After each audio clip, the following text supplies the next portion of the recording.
We've been talking about doing this kind of show for years, and I kept saying this show is meant for March Madness. We cover all these regional games. We have a ton of highlights. We'd love to have more time to show the highlights, show the interviews. So I'm excited about being on Overtime during March Madness, and our first stop in March Madness Regional Championship night. We're going to have a ton of girls highlights and coverage coming up for you. We also have a lot of college basketball. We'll hear from Illinois after just a butt whooping of USC last night. We'll start taking a look ahead at the Bradley ISU I-74 rivalry. That's coming up later in the show. But we are starting with high school basketball. Washington at Dunlap in a regional final. Kind of a tough assignment for Washington. Just 2 weeks ago, Dunlap took them to overtime, and now you have to play at Dunlap's home gym. But first of all, Washington had an amazing crowd. And these girls were not going to lose tonight. They are simply on a mission. 4 seniors and a freshman. We'll get to her in a bit. But senior Avery Tibbs led the way with 18 points. She had a huge first half as Washington built up a lead at halftime. In the second half, they just came out and got the fast break going. Mazzy O'Brien, the beautiful drive and a bucket right here for Washington.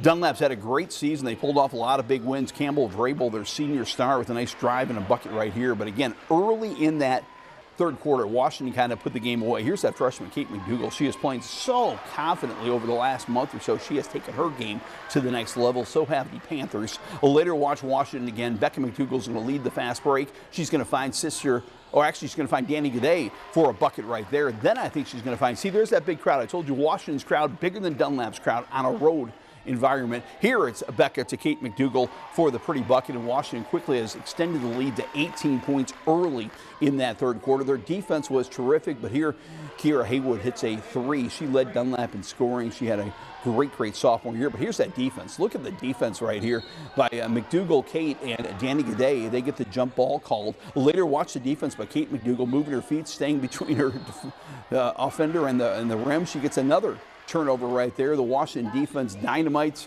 This time it's going to be Kate McDougal on a pull-up jumper. We're not showing her, but Ainsley Redling-Schaefer played great defense as well. She's such a great athlete, and she hounded those terrific Dunlap guards the whole game. Beautiful move right here by Becca McDougal. McDougal, in my eyes, is one of the best players in the state. Certainly, these are the moves of a first-team all-conference player. Look at that. She drills a 3 right here in the Washington crowd, including some darlings there in the front row, cheering on their Panthers at this point. Watch Becca McDougal, the playmaker now, off the drive. She finds Redling-Schaefer right there. Redling-Schaefer, Red does so much on defense, but she does get a bucket right there in the second half. We'll hear from her in a bit. Later, look at the passing. Tibbs to Becca McDougal to Danny Gaudet, just putting on a clinic. I think Bob Becker a couple of years ago said this is the best passing team he's ever seen, and they've gotten better and better at passing the rock. This time it's Danny Gaudet on the drive and the bucket, and you kind of get the idea. Washington pulls away. They win the game going away 61-33. That big crowd cheering on Kim Barr's team as they win a regional championship. They won it primarily with defense, holding a great Dunlap team to 33 points. One thing that our coach told us before the game is defense wins championships, and so every single day at practice we harp on defense every single time, so we made sure that this was our main focus because she always says defense equals our offense, and I think as a team we did amazing, so I'm very happy with that. Hey, we're on a mission. They're focused, they're working hard. I think they're having fun as well, so I'm really proud of our defensive effort. I hound on them. I say we have to be perfect, and they were darn near perfect tonight on defense. There were a couple times this year I thought you guys played kind of heavy, like you were carrying some expectations, but right now it feels like you're just playing free. Yeah, I agree with that. I feel like we turned a corner at the end of January. We're playing our best basketball. They're having fun, and you know, we've been here and they want to keep going, so it's one day at a time and we're ready to go. Yeah, I honestly think that big senior night for Washington kind of triggered joy and happiness, and they're enjoying their last ride together, and they will be riding to the Galesburg sectional. Will Galesburg be there? The Morton Potters taking on Galesburg in a battle of state-ranked teams, an awfully good regional matchup. And I'll tell you, Morton came out and dominated the first quarter. Paige Selke to Abby Brooks. Brooks with a nice catch and finish for Morton. Later, Penelope Drake to Izzy Ripka for 2. Paige Selke is going to get to the rim and score here, but indeed, Galesburg does win it.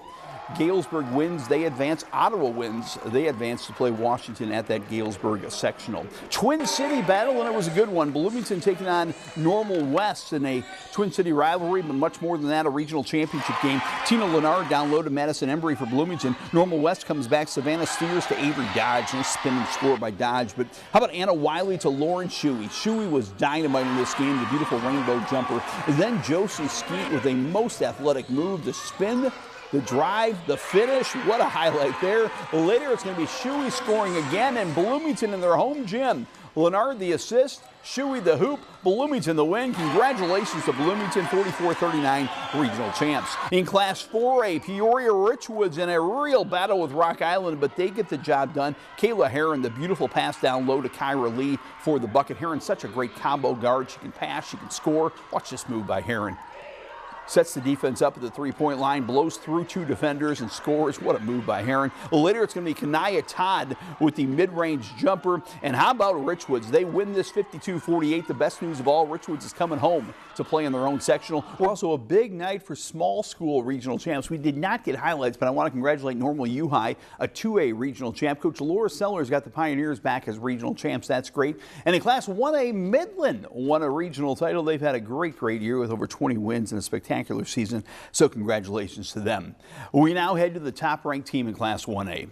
The DMAC Chiefs at the Armstrong Regional taking on HOI rival GCMS, and seniors leading the way. Jalen Nunley the assist, Dalia DeJesus the bucket down low, the two seniors for DMAC. This is a junior, and she's a good one. Riley Durbin, a three-point play, but down the stretch, those seniors were not going to be denied. DeJesus whips the ball out to Jalen Nunley, the all-time three-point career scoring leader for DMAC. She gets three more there. Then inside, it's going to be DeJesus with the three-point play. She had 27, but these two have been playing together since like third grade. How do you know? Look at the eyes in the back of her head. DeJesus turns and finds Nunley, and Jalen drills another three. How did Dalia know she's there? She's been there since third grade. She's always there. Later, it's DeJesus again. Durbin's going to get the assist. DeJesus the bucket. She had 27. Nunley had 11. DMAC, the #1 ranked team in the state, is a regional champ for a fourth straight year. The last three in 2A, this time in 1A, but they all feel special.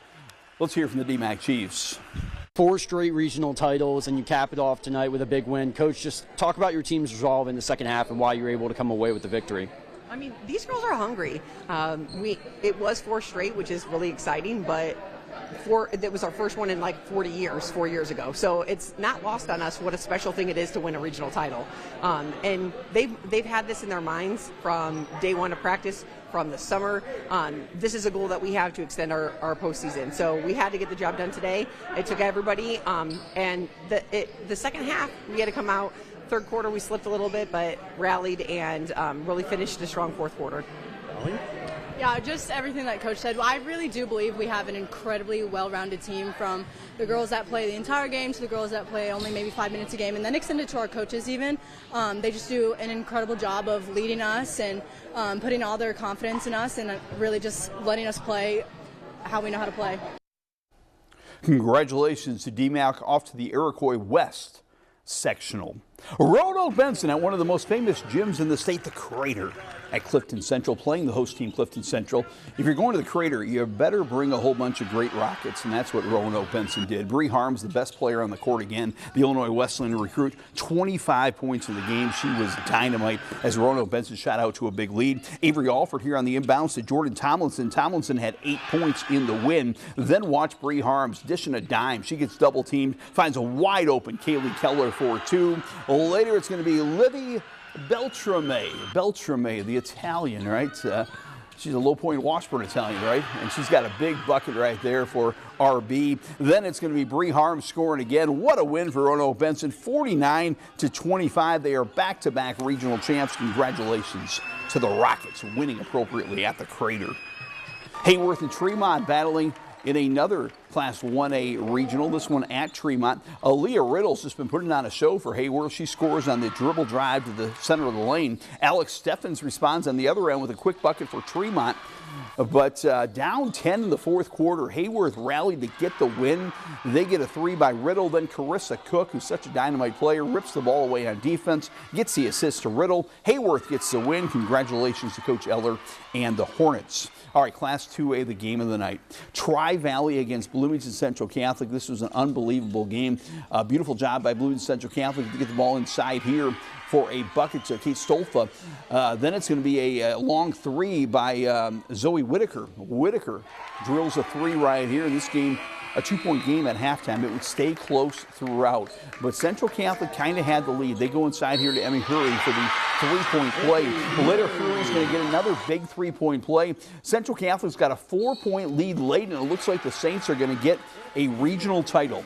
But this Tri-Valley team just kept fighting. Kaylee Magenheimer, the athletic drive and finish right here. Down too late. They're going to go to the glass. Ava Black, the rebound to Elle Fessler for the game-tying shot. Tri-Valley would get the ball back, and with 15 seconds to go, they get the ball to Addie Fryhot, the senior, with a 3-point play to put them up by 3. This is where the controversy comes in. Down 3, Bloomington Central Catholic runs an inbounds play. They get called for an illegal screen at the bottom of your screen there. The whistle blew right away. The shot is no good. Would have been a game-tying shot. It's waved off. Central Catholic can't believe it. Hate to see it end in a little controversy, but what a year for Tri-Valley. HOI tourney champs, HOI regular season champs, and now regional champs. Congrats to the Vikings. I mean, that's hard to put into words. We've been working for this for like 4 years, 2 years. It's really been a journey. I mean, the last time we won was, 1985? So we've really had it our goals, and I just am so proud of us, and it really means the world right now. Well, we haven't had one in over 20 years, so it means a lot. This has been a goal of the girls. There's a giant banner hanging in the Tri-Valley gym, and it needs a regional number on it, and they're finally going to hang that number this year. And I couldn't be happier for our 6th-year seniors and this group of kids and how hard they work. Congratulations. David, we're going to the boys basketball. Do we have the Peoria High highlights in overtime? If not, can you drag them down after Manual? So we'll drag them down. So we'll go Manual, then Peoria High. Again, girls basketball, we're headed to the sectional, but we do have 2 more regionals tomorrow. The Metamora regional title is tomorrow. Prairie Central's regional title is tomorrow. And Elmwood's regional title is tomorrow. That'll be Illini Bluffs and Elmwood. So we still do have a lot more basketball coming up tomorrow as far as the girls. All right, now to boys basketball. And Peoria Manual was our guest on Prep Rally, and they were winners tonight over Dunlap.